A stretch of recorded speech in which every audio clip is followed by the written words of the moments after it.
Ja.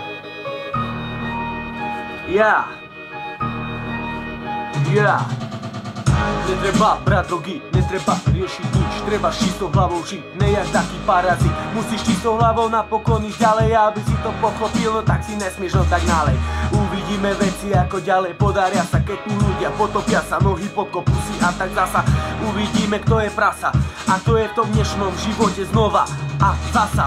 Prečo ľudia podkopávajú si nohy, prečo nemajú na to dobré vlohy, prečo každému len závidí a každému len jebe, každý je buzerant. No tak čo si chorý, aj tebe v hlave to máš prepnuté poriadne. No tak uvedom si, že koho to tu napadne, že či treba byť buzerant a taký špatný, ne taký istý, ne taký hladný.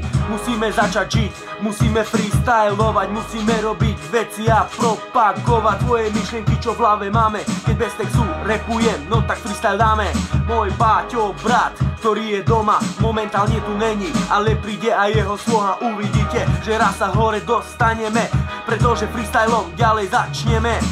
Freestyle a čistý život žiť a ďalej takto libo budem krásne žiť s čistou hlavou, ne parazit. Nájsť peknú babu a pekný byt, peknú prácu a krásne žiť. A bude to také, no je toho veľa, no musím to dosiahnuť, budem ako strela. Nebudem už taký istý, nebudem to chcieť už robiť, nebudem sa nechať od iných tu tak potopiť. Nebudem už tom a nebudem tak, ale nebudem ani nejaký panák.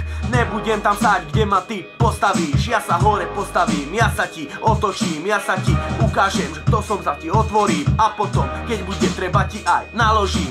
Možno ma aj vymlatíš, no mne to nevadí, život ti dá dosť príučky, no tak ma naladí. A musíš to pochopiť a musíš sa s ním zmieriť, aby to ďalej išlo, musíš byť prvý v cieli, inak sa to nedá. No tak to pochop a nebuď kokot, ty obmedzený opo. No tak to pochop tieto veci. Toto je štýl, ne pičoviny od veci, yeah.